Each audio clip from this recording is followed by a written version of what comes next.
Alhamdulillah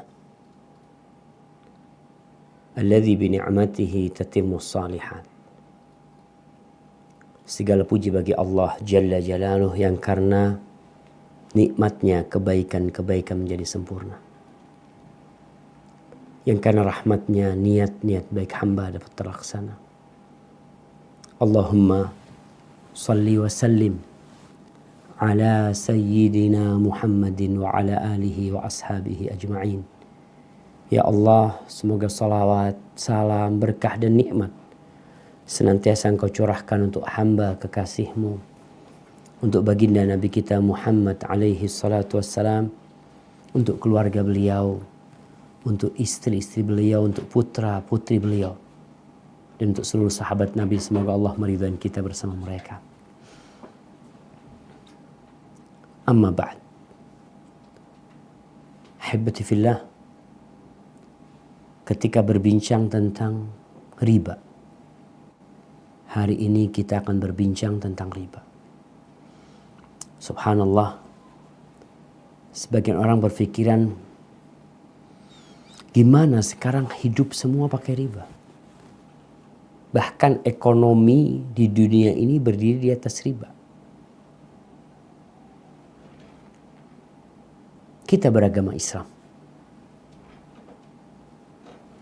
Kita tahu bahwasanya Allah mengutus Rasulnya Muhammad alaihi salatu wassalam dengan Al-Quranul Karim. Semua telah Allah jelaskan yang diperlukan oleh umat manusia, baik dalam kehidupan dunia mereka ataupun dalam kehidupan agama mereka. Dunia adalah mazra'atul akhirah, adalah ladang akhirat. Yang mau tidak mau, seorang yang ingin sampai ke akhirat, dia harus bercocok tanam di ladang ini. Hasilnya dia bawa ke akhirat. Apakah Islam agama yang hanya berbicara tentang sholat di masjid, tentang urusan pernikahan, tentang urusan perceraian, tentang urusan warisan? Ini buat yang Muslim, hendaklah engkau tahu bahwa agama Islam ini adalah agama yang mengatur semua urusan manusia. Sekali lagi, agama Islam adalah agama yang mengatur semua urusan manusia.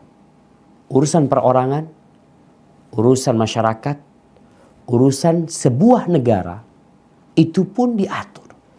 Kalau bicara ekonomi, subhanallah, ayat-ayat tentang ekonomi banyak dalam Al-Quran Al-Karim. Kalau berbincang tentang bagaimana politik, subhanallah, dalam Al-Quran pun dibahas tentang hal itu. Kalau berbicara tentang hukum, tentang undang-undang, Al-Quran pun telah menjelaskan hal itu. Dan agama Islam ini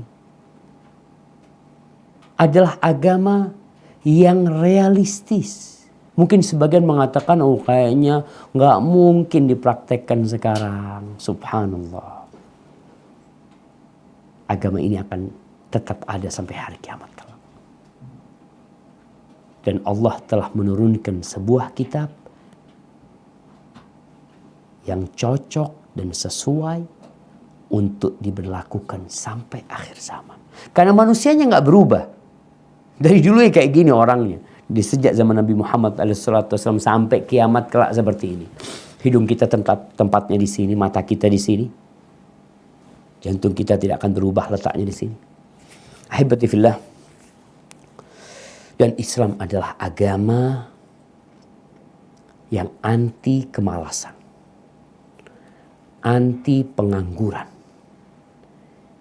Islam adalah agama kerja. Sesuai dengan apa yang kau kerjakan, seperti itu pula engkau akan mendapatkan hasilnya. Adapun pengangguran, kemalasan, duduk, tidak mau berusaha, tidak mau bekerja, berpangku tangan atas usaha orang lain. Ingin mendapatkan harta rampasan perang yang dingin yang sampai kepada dia tanpa ada resiko, tanpa capek, tanpa lelah, dia dapat harta. Berpangku tangan kepada usaha orang lain, maka itu bukan dari agama Islam, bahkan bertentangan dengan apa yang diajarkan oleh Allah Azza wa Jalla. Buktinya apa? Semua bisa berbicara. Semua bisa mengklaim. Tapi diperlukan bukti. Buka surat Al-Jum'ah. Ayat 9 dan 10. Surat Al-Jum'at ini tentang aturan sholat Jum'at. Yang tiap Jum'at Muslim diperintahkan untuk meninggalkan pekerjaannya, meninggalkan rumahnya, meninggalkan usahanya untuk ke masjid sholat Jumat. Hadir sebelum khatib naik mimbar. Nah, silakan dibaca.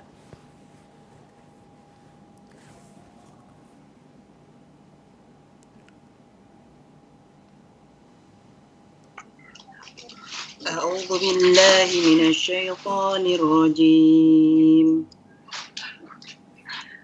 يا أيها الذين آمنوا إذا نودي للصلاة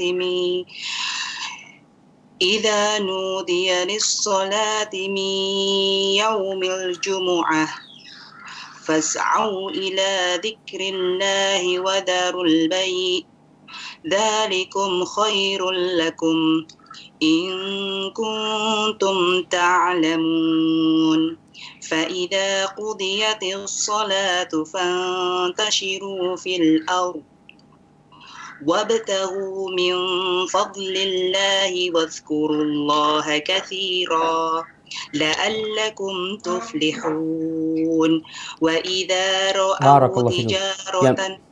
Cukup. Nah. Wahai orang-orang yang beriman, apabila telah diseru untuk melaksanakan sholat pada hari Jumat, maka segeralah kamu mengingat Allah dan tinggalkanlah jual beli. Yang demikian itu lebih baik bagimu jika kamu mengetahui. Apabila sholat telah dilaksanakan, maka bertebaranlah kamu di bumi, carilah karunia Allah, dan ingatlah Allah banyak-banyak agar kamu beruntung. Subhanallah. Nih,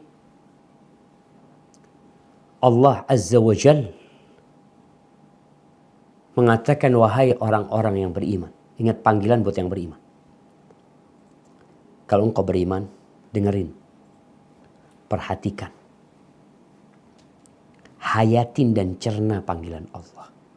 Engkau dipanggil sama bos, sama atasanmu, sama gurumu, sama dosenmu. Kita denger. Kita taat. Nih Allah yang manggil, kita gak dengerin. Kata Allah, wahai orang-orang yang beriman. Apabila dikumandangkan tuh adzan panggilan untuk sholat pada hari Jumat, segera kalian menuju kepada zikrullah. Segera ke masjid. Nggak dilarang kau berdagang. Tapi ketika itu, wadharul bai', tinggalkan perniagaan. La'allak dzalikum khairul lakum in kuntum ta'lamun. Kata Allah, itu baik buat kalian. Kalau kalian tahu.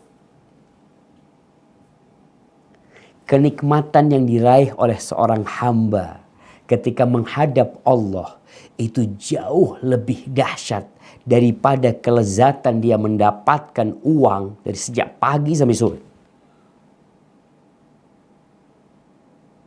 Kenapa? Berapa banyak harta yang membuat orang tersiksa, menderita dengan hartanya. Tinggalkanlah. Sementara. Bukan semua waktumu untuk di masjid. Tidak.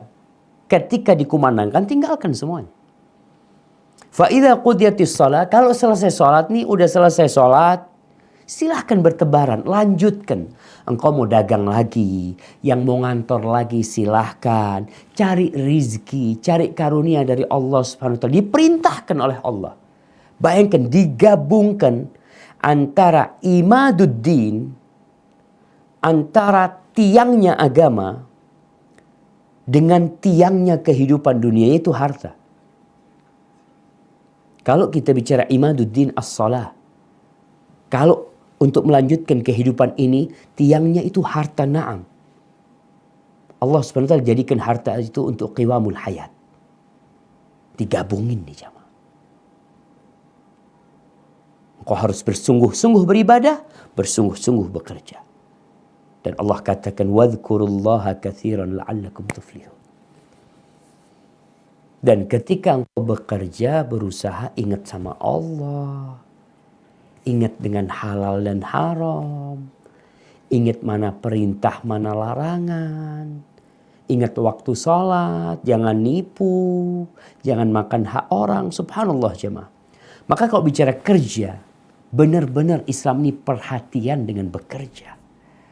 Rasulullah SAW mengatakan, ma akala ahadun ta'aman qat khairan lahu min ayyakula min amali yadih.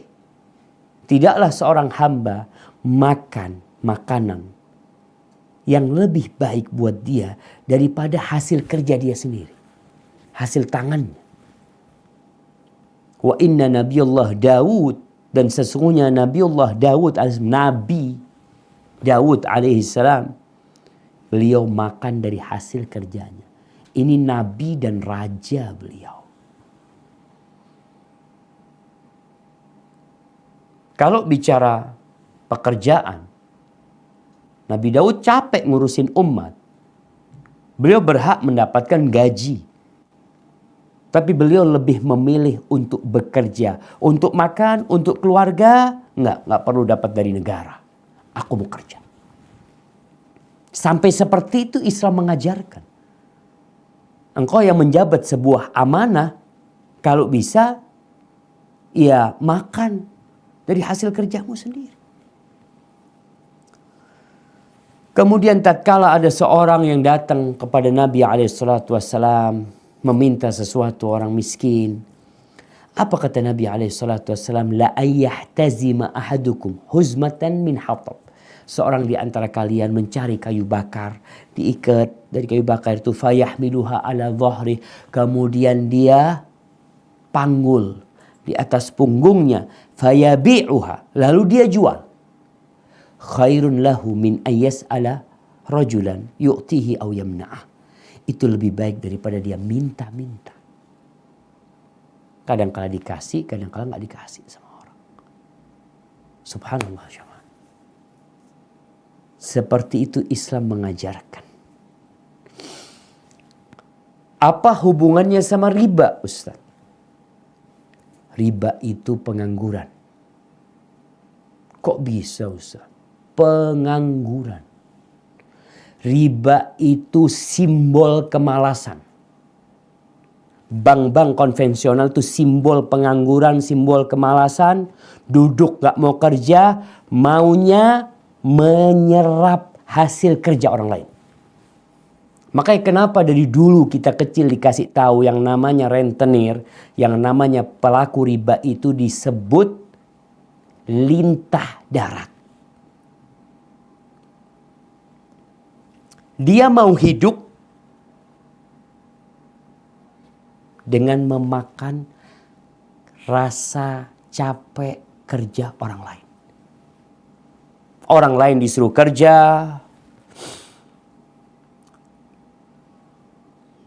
dia nggak mau rugi. Adakah pelaku riba yang mau rugi? Bank-bank nih, kalau kita lihat sebagian orang berpandangan, oh riba itu membantu. Bank itu membantu. Iya, seakan-akan dia membantu, tapi dia sedang menindas. Seakan-akan dia memberi, padahal dia sedang mengambil dari engkau. Orang yang pinjam duit dari bank ini, ada dua modelnya. Yang pinjam dari rentenir ya. Baik itu bank, baik itu perorangan, baik itu model koperasi apapun. Ada dua manusia. Bisa jadi orang ini pinjam untuk makan. Untuk hidup, bukan untuk kerja. Yang kedua, orang ini pinjam untuk usaha. Pertanyaannya, nih orang yang pinjam duit dengan sistem riba, bisakah dia menikmatin hasil kerjanya? Nggak bisa. Sampai dia bayar dulu ribanya, baru dia bisa menikmati. Setiap bulan dia bekerja, yang ada di benak dia adalah memberi bayaran kepada bank. Memberi bayaran. Dia ini seperti budaknya bank. Budaknya pelaku riba. Apa aja ya namanya. Karena mungkin nama itu bisa berubah. Dia itu seperti pekerjanya. Dikasih duit kau bekerja. Biasanya orang disuruh kerja digaji. Ini bukan digaji dia. Dia disuruh kerja, disuruh bayar. Hasilnya itu diberikan kepada pemilik uang. Dan pemilik uang ini kalau antum rugi, antum ada apa, nggak urusan sama kita. Balikin duit tanah. Plus itu ribanya. Makanya kalau dilihat pelaku riba ini pemalas jamaah. Dan kita nggak boleh menjadi bangsa yang pemalas. Apalagi pemalas dan penindas orang lain. Menindas. Orang disuruh kerja nih. Antum butuh uang. Nih anak kasih uang. Dikasih duit. Tapi antum harus bayar sama kita. Kalau utang piutang orang mau bantu, fadol. Kalau engkau mau cari keuntungan, bagi hasil. Rugi ditanggung bersama. Untung dibagi dua. Tapi mereka nggak mau. Makanya ini salah satu bentuk pengangguran. Riba ini diharamkan di semua agama. Itu orang-orang Yahudi yang awal yang Allah ceritakan bagaimana mereka dilaknat. Kata Allah, wa akhdhihimur riba wa qatnuhu anhu wa aklihim amwalan nas bil batil. Karena mereka mengambil riba padahal udah dilarang dan mereka makan harta orang lain dengan cara yang batil. Nih orang bekerja, nih orang capek, nih orang lelah sampai ya Allah jemaah. Kalau Anda dengar ada seorang punya uang, punya utang 1 miliar. Dia sekarang tiap bulan itu bayar bunganya doang. Bayar bunganya doang. Dia yang capek, yang kerja, pemilik uang ketawa-ketawa. Suruh siapa kamu pinjam uang sama kita? Memang kita ini lintah darat. Yang salah yang minjemin uang apa yang pinjem? Sama-sama salah. Makanya kadang-kala peminjam uang ini harus berpikir, kau mau pinjam duit, anak ini mau dieksploitasi sama nih orang. Anak dikasih duit, kalau bagi hasil enak cuma. Sistem Islam itu ada, orang perlu modal betul. Bagaimana sistemnya? Satu orang bisa kerja tapi nggak punya modal, ya kita kasih modal. Tapi sistemnya bukan dia bekerja buat kita, kita kerja bareng. Antum dapat untung, alhamdulillah bagi. Antum rugi, ya bagi juga kerugiannya. Maka subhanallah jemaah. Kalau bicara riba ini, kalau orang mau pakai kacamata yang benar dia melihat riba. Antum yang dikasih pinjaman 1 miliar. Mungkin ketawa, alhamdulillah punya modal tambahan. Padahal antum sedang bekerja untuk peminjam uang. Antum pemilik duit. Antum pagi, siang, malam berpikir bagaimana ngasih dia. Dan dia gak pernah berpikir antum mau sukses, mau gak sukses, kita tetap sukses. Mungkin sebagian tidak setuju dengan apa yang disampaikan. Tapi sejatinya itulah realitanya. Engkau peminjam uang, kapan boleh makan? Ketika ada sisa duit. Setelah pelunasan, ada sisa duit, alhamdulillah baru engkau makan. Bulan depan seperti itu lagi. Engkau gak digaji. Engkau kerja capek gak digaji. Engkau makan dari sisa-sisa. Kalau majikanmu udah kenyang, engkau baru bisa makan. Makanya, coba kita lihat. Bagaimana Al-Quran Karim berbincang tentang riba. Dibuka firman Allah Jalla Jalaluh di surat Al-Baqarah ayat 275. sampai 281. Kita baca satu-satu. Nah, silakan. A'udzu billahi minasyaitonir rajim. الذين يأكلون الربا لا يقومون إلا كما يقوم الذي يتخبطه الشيطان من المس ذلك بأنهم قالوا إنما البيع مثل الربا وأحل الله البيع وحرم الربا فمن جاءه موعظة من ربه فانتهى فله ما سلف وأمره إلى الله ومن عاد فأولئك أصحاب النار هم فيها خالدون. Nah, artinya? Orang-orang yang memakan riba tidak dapat berdiri melainkan seperti berdirinya orang yang kemasukan setan karena gila. Yang demikian itu karena mereka berkata bahwa jual beli itu sama dengan riba, padahal Allah telah menghalalkan jual beli dan mengharamkan riba.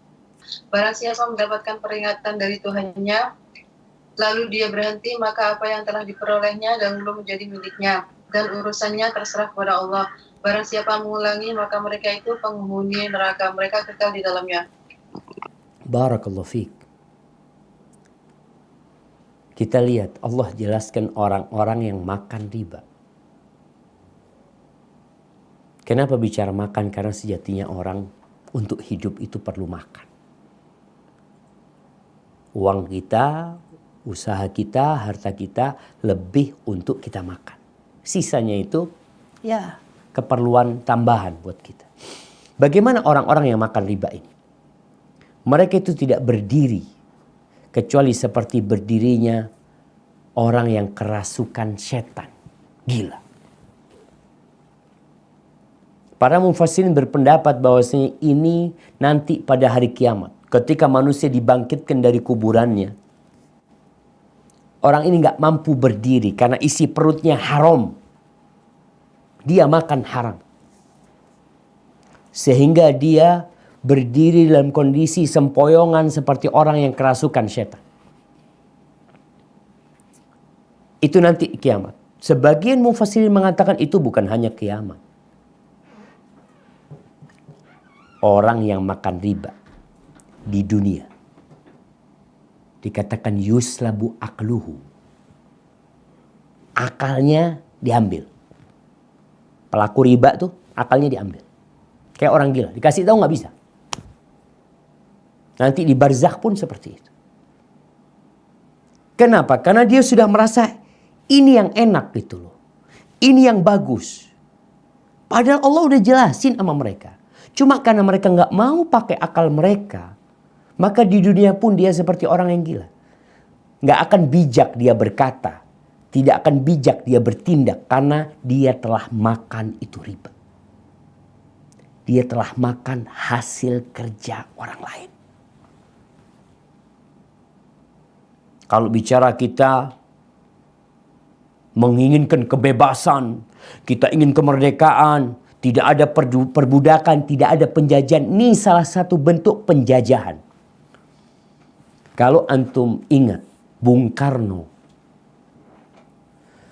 Ana lupa, di salah satu koran sebelum beliau jadi presiden tahun 30-an. Beliau itu menjelaskan tentang negara jajahan. Salah satu tanda negara jajahan itu menjadi tempat diputarnya harta orang-orang negara maju, diputar di tempat kita untuk diambil rentenya, kata Bung Karno. Seperti itu. Ini penjajahan sebenarnya.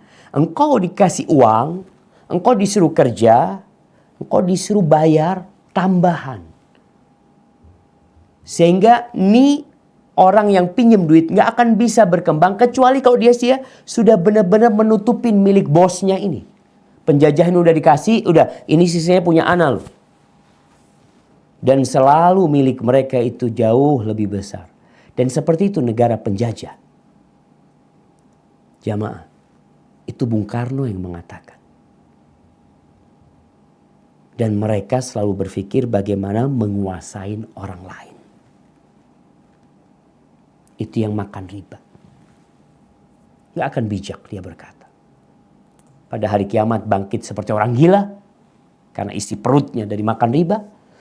Bahkan Allah katakan itu dikarenakan mereka mengatakan innamal bai' mithlur riba. Ini hati-hati nih. Ada orang yang melakukan riba, tapi dia tahu riba itu haram, dosa. Nah, tapi ada manusia yang menghalalkan riba. Ada orang berzina,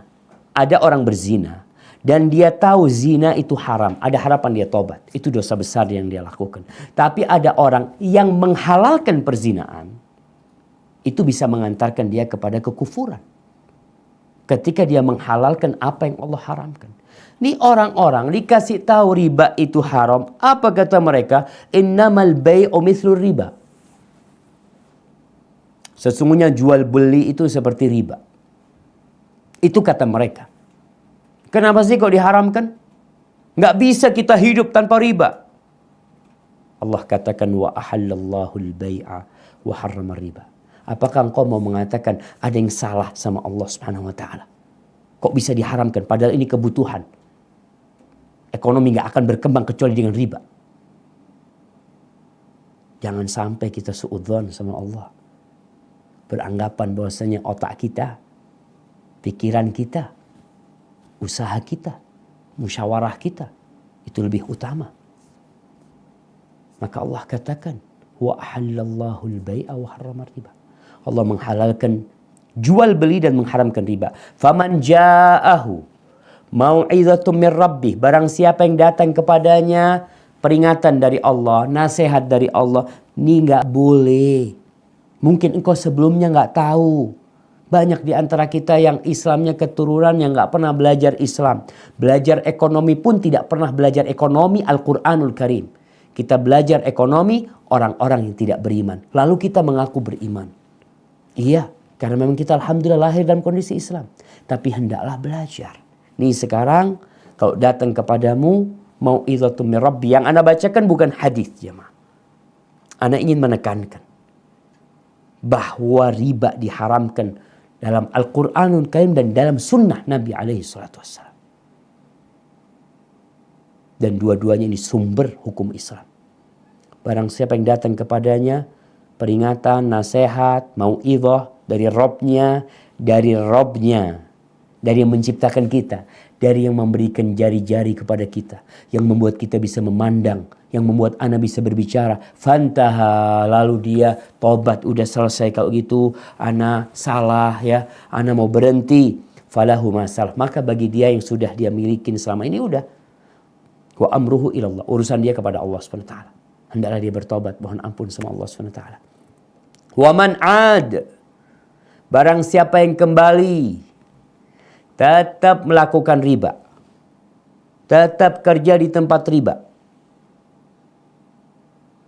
fa ulaika ashabun nar hum fiha khalidun. Kalau engkau tetap kembali diancam sama Allah, mereka adalah penghuni neraka. Hum fiha khalidun, mereka kekal di dalamnya selama-lamanya. Sebagian orang memang gak takut sama neraka. Rasulullah SAW itu pernah berceramah di Masjid Nabawi. Di atas mimbarnya beliau teriak yang kalau orang-orang di pasar itu akan dengar suaranya. Beliau mengatakan, Anzartukumun nar, Anzartukumun nar. Aku memperingatkan kalian dengan adanya api neraka. Hati-hati masuk neraka. Ini kita tidak bicara tentang takut lapar. Gimana Ustaz? Gak bisa usaha, gak bisa kerja. Gimana makan? Gimana? Ada api neraka nanti jamaah. Rizki kita sudah ditanggung sama Allah. Dan Allah halalkan banyak pekerjaan. Kenapa kita kok tetap berada di tempat itu? Kenapa kita bergantung dengan riba? Lalu mengatakan kalau nggak riba nggak akan bisa hidup, nggak akan bisa berkembang. Jangan sampai seperti orang-orang musyrikin. Jangan sampai seperti orang-orang Yahudi. engkau orang yang beriman. Engkau beriman kepada Allah dan Rasul-Nya. Engkau beriman bahwa Allah tidaklah menghalalkan kecuali yang baik buat kita dan tidak mengharamkan kecuali yang berbahaya buat kita. Allah nggak perlu sama ibadah kita. Allah nggak perlu dengan sujud dan rukuk kita. Antum mau taat nggak ada keuntungan buat Allah Jalla Jalaluhu. Allah mengatakan faman syaa falyu'min wa man syaa falyakfur. Yang mau beriman silahkan, yang mau kafir silahkan. Nah, silahkan dilanjutkan.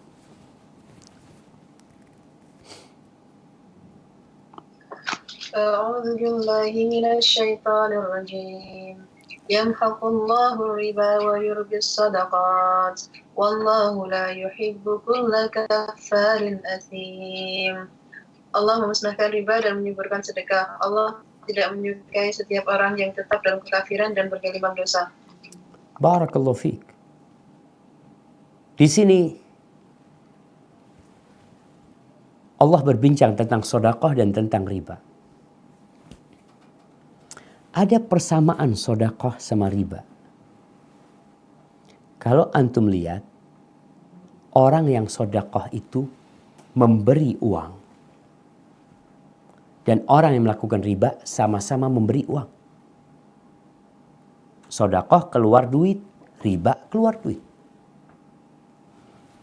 Bedanya apa? Orang yang sedekah mengeluarkan duit dan dia tidak berharap kembali.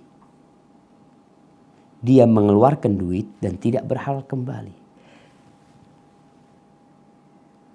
Dalam pandangan orang yang sedekah ini berkurang duitnya. Orang yang melakukan riba mengeluarkan duit dan akan kembali plus ada tambahan. Seakan-akan duitnya tidak berkurang orang yang melakukan riba.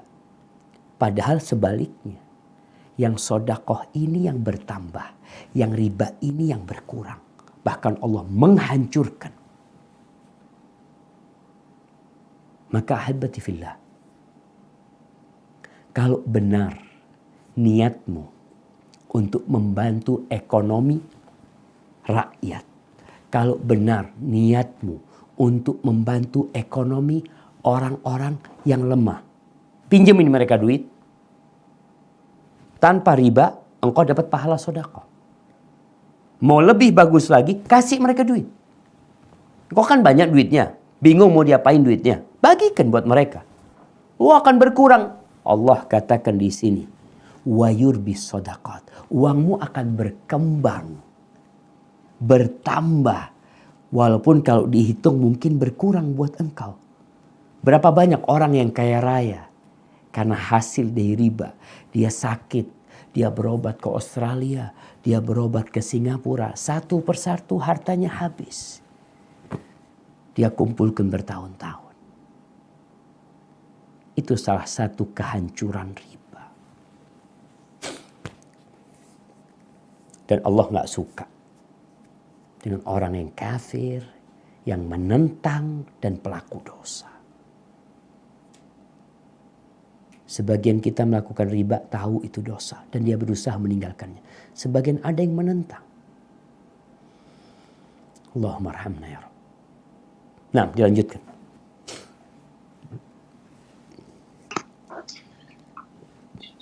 Innal ladzina amanu wa 'amilus solihati wa aqamus salata wa atawuz zakata lahum ajruhum 'inda rabbihim wa la khaufun 'alaihim wa la hum yahzanun.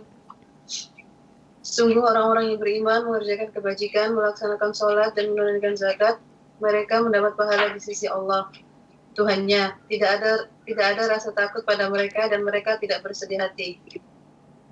Barakallahu fiik. Mereka gak takut. Mereka tidak cemas. Mereka tidak takut dengan masa lalu. Atau mereka tidak bersedih dengan masa lalu. Dan mereka tidak cemas, tidak takut dengan masa yang akan datang. Ini orang yang melakukan riba.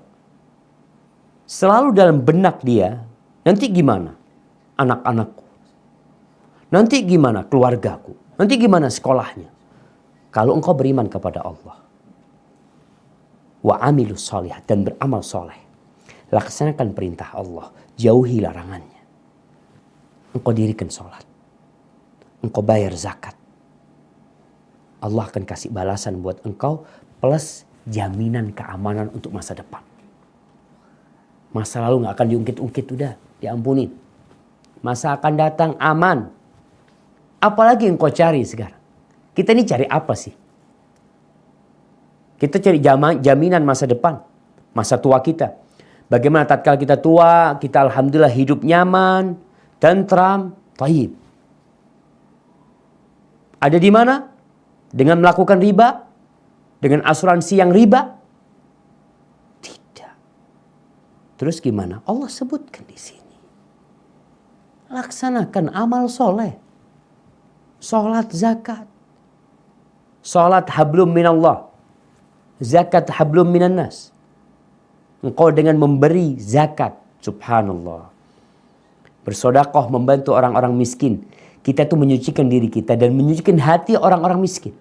Yang awalnya mereka hasad, ingin mencuri, ingin ngerampok, ingin bersih hati mereka. Karena yang kaya membantu yang miskin, yang kuat membantu yang lemah.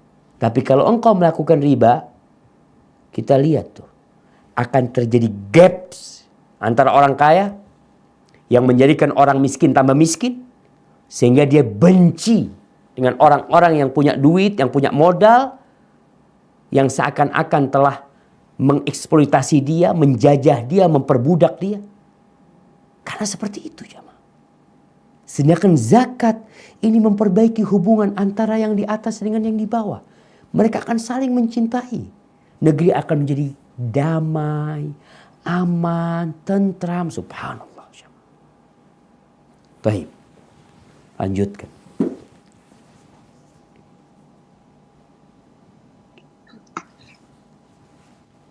يا أيها الذين آمنوا اتقوا الله وذروا ما بقي من الربا إن كنتم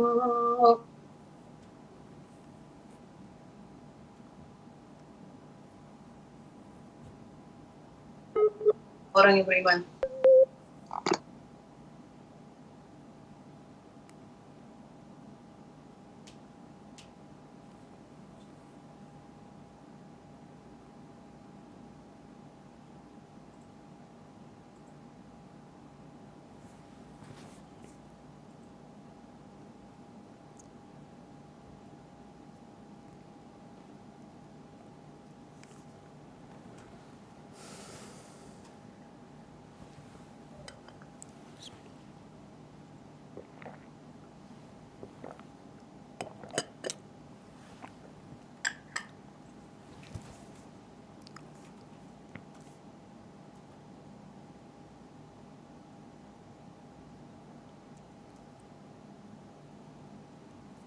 Nah, udah nyambung belum? Iya. Allah mengatakan, ya ayyuhalladzina amanu. Wahai orang-orang yang beriman. Allah panggil yang beriman. Ittaqullah, bertakwalah kepada Allah. Kenapa kita harus bertakwa kepada Allah? Kita ini milik Allah. Kita tuh hamba Allah. Semua fasilitas yang ada di diri kita itu dari Allah. Kalau engkau kerja di sebuah negara sebagai abdi negara. Abdi negara tuh gak boleh berkhianat. Harus nurut dengan aturan. Ketika dia malas bekerja, datang tidak tepat waktu, bahkan korupsi. Apa pandangan negara kepada orang kayak gini? Sudah tangkap sana. Masukin ke penjara. Bagaimana engkau yang menjadi hamba Allah, lalu tidak taat dengan aturan Allah? Engkau makhluk bukan pencipta. Engkau hamba dan engkau bukan Tuhan. Kita lemah. Maka Allah katakan bertakwalah kepada Allah wadharu, dan tinggalkan sisa-sisa riba. Udah tutup bab riba itu. Jamaah, ekonomi orang-orang Mekah berdiri di atas riba sebelum datangnya Islam di masa jahiliyah. Oleh karena itu Rasul sallallahu alaihi wasallam ketika beliau haji wada, beliau mengatakan kullu ribal jahiliyah maudhu. Semua riba jahiliyah udah selesai. Nggak ada lagi. Yang pertama riba pamanku Abbas. Pamannya Nabi Abbas itu pelaku riba dulu. Ketika datang teguran dari Allah, berhenti. Maka Allah mulai dengan ya ayyuhalladzina amanu. Wahai orang-orang yang beriman, bertakwalah kepada Allah, laksanakan perintah, jauhi larangan, tinggalkan sisa-sisa riba. Lalu Allah tutup ayat ini dengan firman-Nya, in kuntum mu'minin. Kalau kalian beriman. Kalau beriman. Kalau enggak beriman, ya silahkan. Allah tuh sayang sama yang beriman. Sebagian orang bingung kalau meninggalkan riba. Nanti bagaimana? Nanti bagaimana? Ya Allah, kalau engkau beriman, apanya yang bagaimana? Kita itu dapat rizki bukan dari bos kita. Kita dapat rizki bukan dari tempat kerja kita. Oke, kita dapat gaji dari mereka. Tapi rizki bukan hanya gaji. Maka Allah katakan in kuntum mu'minin. Kalau kalian beriman. Nah, lanjutkan.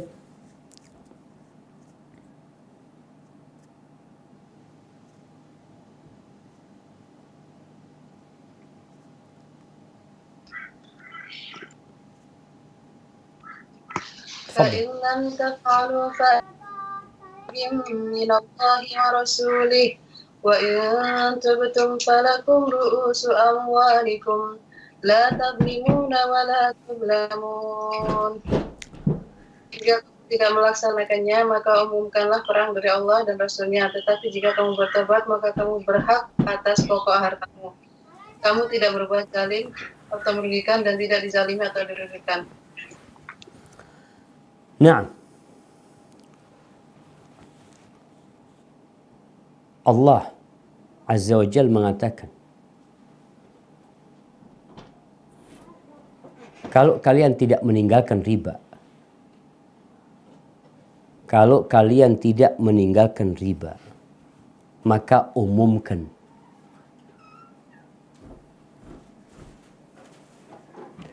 Yusuf ijlis. Nah, kalau kalian tidak meninggalkan riba, ijlis.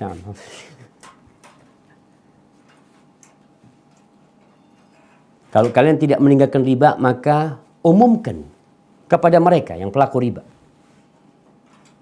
Pengumuman apa? Pengumuman perang. Dengan siapa kita perang, jamaah?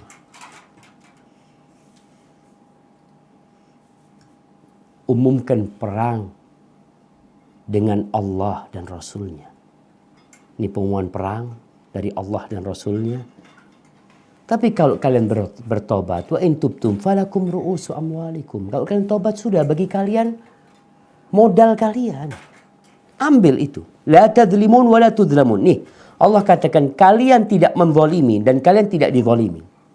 Seperti yang awal kita bicarakan bahwa riba adalah kezaliman. Kenapa kezaliman? Nih orang yang sudah punya uang, nih orang kaya ingin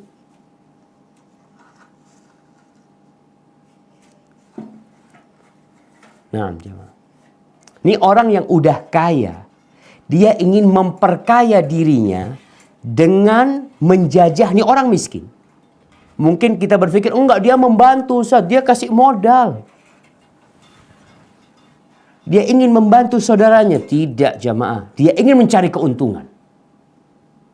Dia ingin hidup dengan menyerap, menyedot kerjaan orang lain.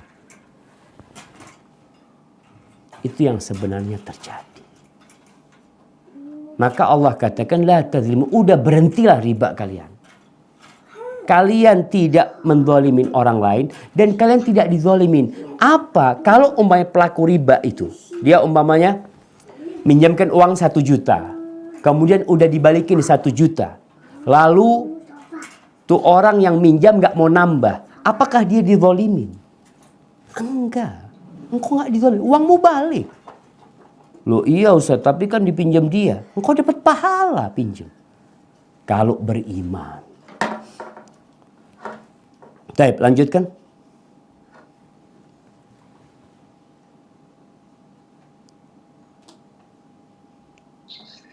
Wa in kana dhu usratin fanadhiratun ila maisarah wa an tasaddaqu khairun lakum in kuntum ta'lamun.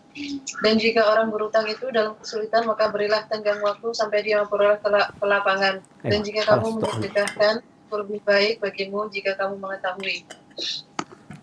Nah, syukran ya. Nah, kata Allah Azza wa Jal, kalau orang yang pinjam duit itu susah, udahlah ditunda pembayarannya.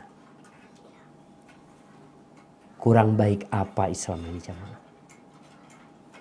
Benar-benar agama yang berpikir tentang masyarakat. Nah, Yusuf ijib sila. Nah.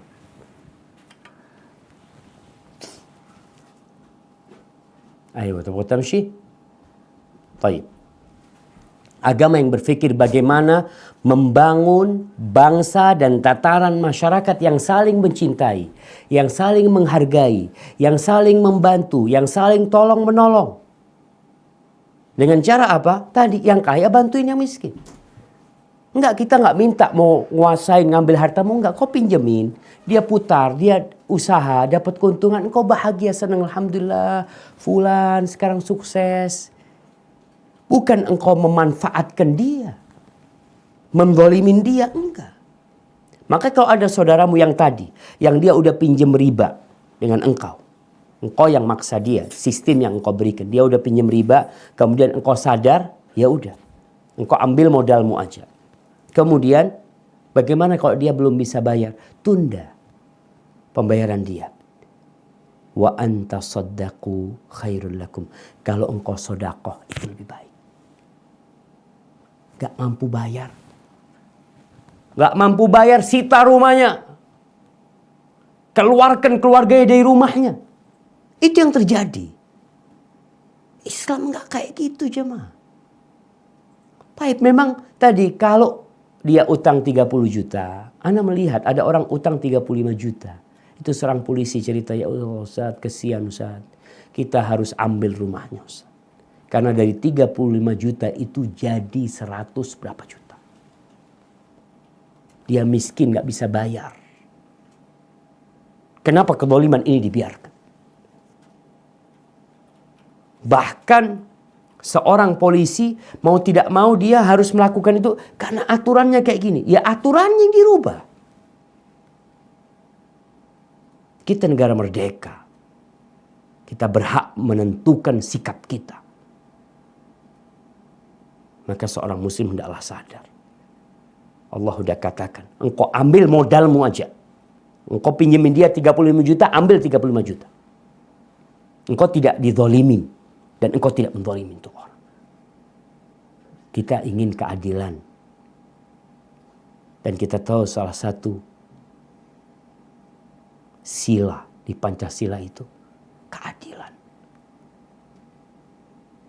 Yang harus ditegakkan. Sedangkan kezaliman ini jemaah. Kita yang membuat itu kezaliman. Nah, yang terakhir dibaca. Wattaqu yawman turja'una fihi ila Allah, thumma tuwaffa kullu nafsin ma kasabat wa hum la yuzlamun. Dan takutlah pada hari ketika kamu semua dikembalikan kepada Allah. Kemudian setiap orang diberi balasan yang sempurna sesuai dengan apa yang telah dilakukannya, dan mereka tidak dizalimi atau dirugikan. Barakallahu fiik. Nah, kita lihat di ayat ini. Allah mengatakan wattaqu yauman. Bertakwalah, takutlah kalian kepada hari kalian yang akan dikembalikan kepada Allah. Jamaah, kita semua bakal mati. Kita semua bakal mati. Setinggi apapun jabatanmu, sebanyak apapun hartamu, sebesar apa rumahmu, sebanyak apa pasukanmu, kau bakal mati. Dan kita udah ngeliat tuh orang-orang kaya di negeri kita satu persatu mati. Penguasa itu bakal mati. Rakyat bakal mati, pejabat bakal mati, semua pada mati. Kita mau mati. Maka takutlah kepada Allah. Di mana kita akan kembali kepada Allah. Gak bawa apa-apa. Jabatanmu gak engkau bawa. Engkau dibungkus kain. Ditanam situ. Mungkin yang di luar ada karangan bunga. Ada 100 karangan bunga di depan rumahmu. Masya Allah. Mungkin ketika dia seorang tentara, prajurit, akan ada tembak-tembak. Engkau di kuburan sana. Sendirian. Harta gak dibawa. Keluarga gak mau. Hanya amalan yang kau bawa. Maka Allah suruh kita takut. Pada hari itu orang akan mendapatkan balasan apa yang dia amalkan. Gak ada zaliman buat Allah Subhanahu wa ta'ala. Allah gak akan menzalimi satupun manusia. Ahibati fillah. Itu firman Allah Jalla Jalaluh. Tapi itu yang makan riba, Ustaz. Bagaimana dengan kita yang pinjam riba? Kata Rasul sallallahu alaihi wasallam tentang beliau melaknat yang makan riba, yang ngasih makan riba. Peminjam itu ngasih makan riba. Makanya nanti, bukan nanti, di alam barzakh, Rasulullah sallallahu alaihi wasallam pernah bermimpi yang kalau beliau ceritakan kepada para sahabatnya, ada sebuah sungai yang warnanya merah seperti darah. Kemudian ada orang yang berenang. Ketika orang ini berenang menuju ke tepian, di tepian situ ada orang yang sudah mengumpulkan batu. Ketika orang yang mendekat ke tepian dilemparin dengan batu, mulutnya dimakanin batu itu. Mulut. Kemudian dia menjauh berenang lagi seperti itu. Itulah orang yang memberi makan riba. Bukan memberikan riba. Tadi yang berenang itu adalah yang makan riba. Dan seorang yang memberi batu itu adalah dia yang memberi makan riba. Jadi kata Rasul sallallahu alaihi wasallam, hum sawa. Mereka sama. Yang memberi riba, yang memberi pinjaman ngambil riba, dia makan riba. Dan yang meminjam uang itu pemberi riba. Dia ngasih makan riba. Wa katibahu wa syahidai. Dan yang menulis dan dua saksinya. Yang kerjanya nulis akad riba. Yang menjadi saksi riba. Kata Nabi SAW, hum sawa. Mereka itu sama.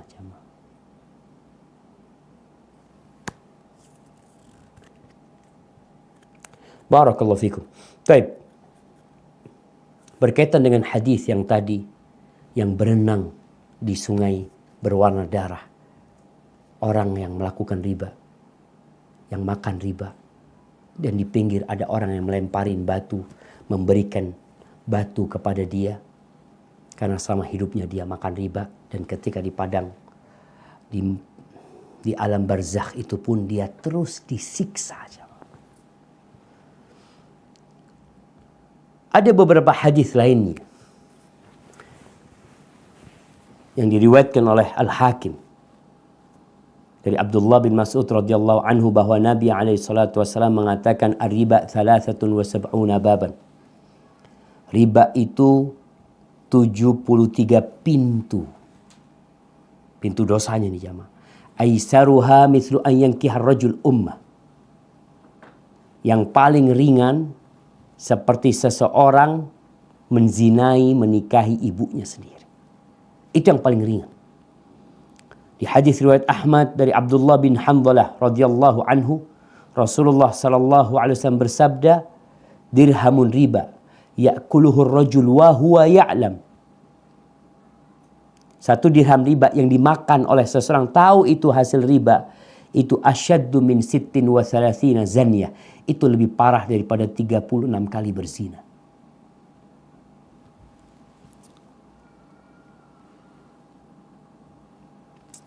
Jamaah,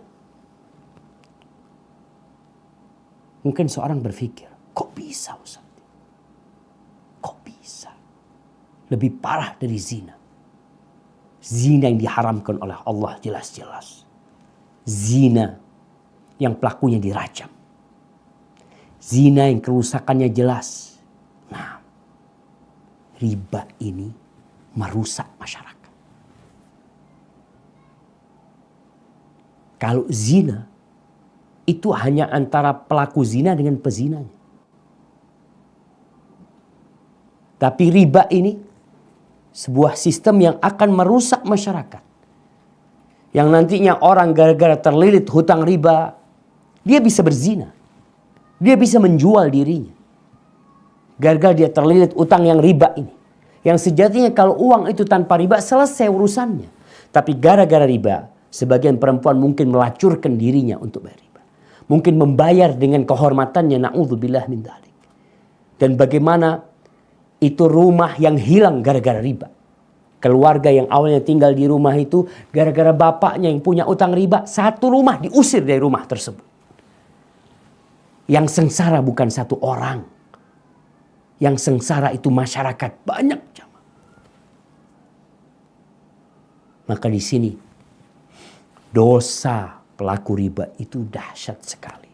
Dan ingat, yang pinjam duit jangan meremehkan. Karena akad riba itu terjadi gara-gara ada engkau di sana. Padahal engkau termasuk yang dilaknat. Termasuk mendapatkan dosa riba tersebut. Ahibati fillah, yang terakhir. Sebelum masuk ke sesi tanya jawab. Terus apa solusi Ustaz? Alhamdulillah. Kita melihat di negeri kita ada banyak perubahan. Yang dulu jarang pondok pesantren yang bagus. Pondok pesantren dulu identik dengan kumuh. Sekarang kita lihat alhamdulillah. Dulu sulit kita melihat wanita yang berjilbab. Sekarang kita berbahagia melihat banyak wanita yang berjilbab. Bahkan seorang polisi pun berjilbab. Masya Allah. Dulu kita melihat masjid-masjid itu sepi. Sekarang kita melihat Masya Allah. Dulu sekolah Islam bukan pondok. Ada sekolah sekarang ada SDIT, ada SMPIT, ada SMA Masya Allah. Solusinya adalah iman. Solusinya adalah iman. Dulu nggak ada bank syariah. Sekarang semua berusaha untuk menjadi syariat. BNI syariat, Mandiri syariat, muamalat, ya alhamdulillah. Walaupun mungkin mereka masih dalam proses untuk menjadi syariat. Tapi proses ini harus dibantu dengan iman. Karena iman ini yang akan menyelesaikan proses. Yang akan bisa mencapai tingkat yang sesuai dengan syariat. Supaya kita nggak dilaknat oleh Allah. Kita nggak mau ada kezaliman di negeri ini. Kita tidak ingin menzalimin orang lain. Enggak. Solusinya apa? Iman.